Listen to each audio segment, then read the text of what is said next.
going on in Area 51. In November 2014, a 47-year-old avid hiker living in Las Vegas by the name of Kenny Veach left a comment on YouTube mentioning that he found a weird cave shaped in the letter M near Area 51. He explained when he entered the cave, his body started vibrating and he had this feeling of dread. Soon after, another user with the name Lemmy Killmeister replied, warning him to not go back into the cave or he will never get out. Kenny did not heed the advice, and on November 10th, 2014, Kenny set out again on a hike to try and find the mysterious cave once again. However, this time, he never returned. The search party in charge of locating him only found his phone near an abandoned mine shaft, but Kenny was never heard from again. This quickly led to much speculation, considering its distance from Area 51, with many people wondering, why did this Twitter user receive this disturbing message? In March 2014, a Twitter user going by the name of Ty received a cryptic voicemail which sounded like this. Sierra, Delta, Alpha, November, Golf. At first he couldn't make anything of it, but later realized that it was a code using the phonetic alphabet that read, Danger, SOS, it is dire for you to evacuate. Be cautious, they are not human. Followed by a string of numbers. These numbers, when put into coordinates, coincidentally show the last known location of the lost plane Malaysia MH370 that also happened to disappear in March 2014. He shared his findings to Twitter, but immediately received death threats, threatening him to take down the post about the recording. Could it be possible that this message came from the black box of Malaysian Airlines MH370, just as it was being abducted by something not human? And did we find hell on Earth? This is the deepest man-made hole on Earth. It goes 7.5 miles deep and took 19 years to dig. Many strange things were discovered during the dig, but when they lowered a microphone all the way down this hole, they caught this audio.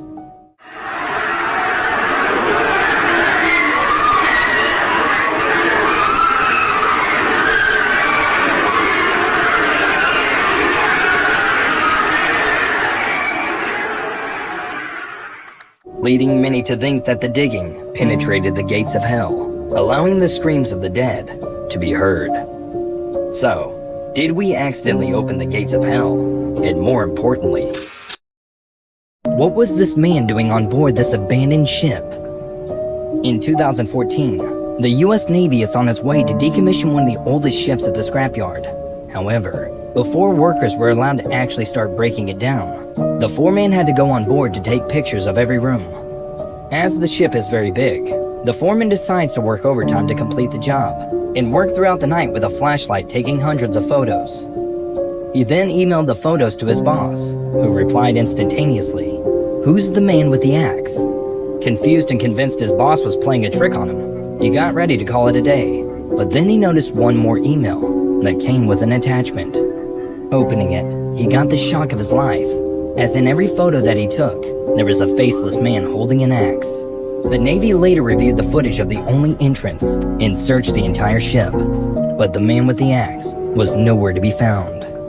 So who and how did The Simpsons know this was going to happen?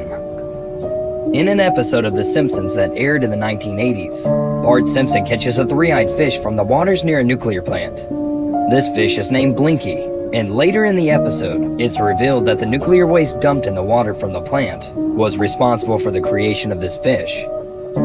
Fast forward to 2017, an actual three-eyed fish was found in the waters of Argentina, near a nuclear plant, and scientists determined that the cause of mutation was the nuclear waste in the waters.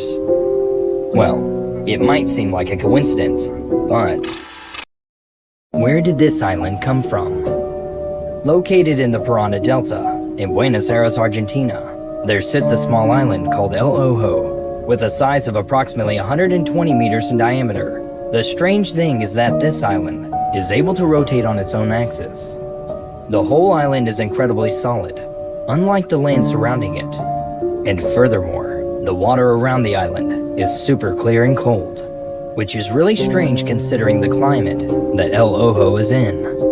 People have speculated that this is an entrance to a UFO base placed on Earth before the human civilization ever began.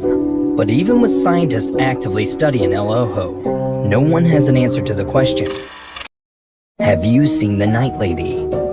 Back in 2009, in a Mexican city called Chihuahua, residents began noticing something very disturbing. A mysterious woman, only known as the Night Lady, would climb and wait on the rooftops during the day, only to break into homes through the windows to snatch children once the sun went down. Only one child ever survived this abduction, and he recounted waking up, finding the Night Lady staring at him with a knife in hand. People brushed this off as a hoax at first, but on one occasion, a teenage girl captured this photo from her ground floor window, and the next day, another child was gone. Despite an extensive investigation, she was never caught.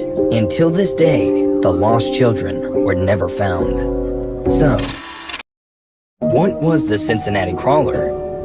In 1974, the Johnson family in Cincinnati noticed a couple of weird things happening in their home. Their 14-year-old daughter, Claire, would complain of seeing glowing eyes outside her window at night, and the feeling of being watched.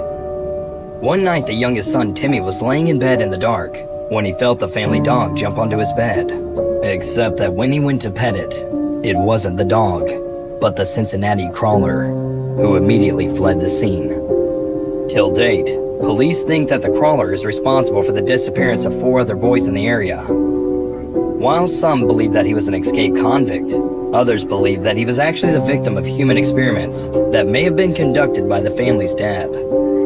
However, we only know what he looks like from a photo Claire snapped before he escaped, leading many to wonder.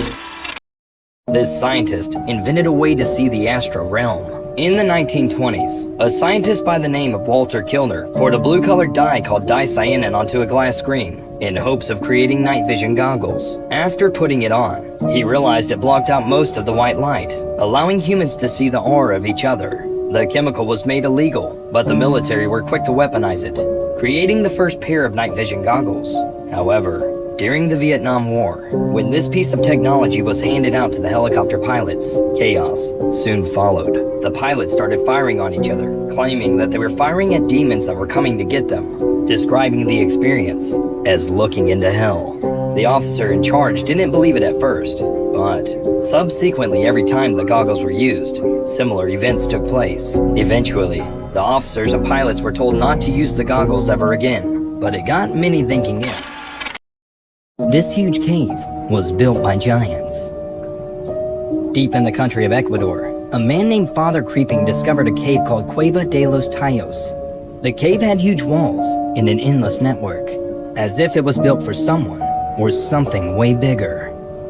Within the cave, a giant library containing hundreds of sheets of gold, platinum, and other precious metals were found.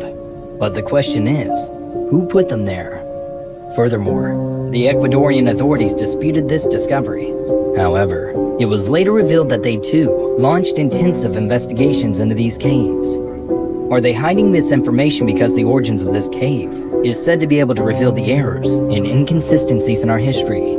This leads many people to wonder if, could this mannequin actually be a real person? There is a famous mannequin called La Pascalita that has stood in the window of a Mexican bridal shop for more than 90 years. People began to realize the similarity between this mannequin and the bridal shop owner's daughter, also named La Pascalita, who died one day before her wedding. The mannequin was intricately detailed, down to having lashes, veins, and even wrinkled hands. And it was said that the mannequin only appeared one day after the daughter's death. So, be careful of who you let into your party.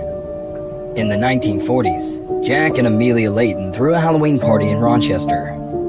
As the guests started arriving, she noticed someone in a costume lurking outside watching the party through a window. Believing it was her friend Jan, who tends to go above and beyond with her Halloween costumes, she let the person in. However, 20 minutes later, Jan showed up, and that guest was nowhere to be found.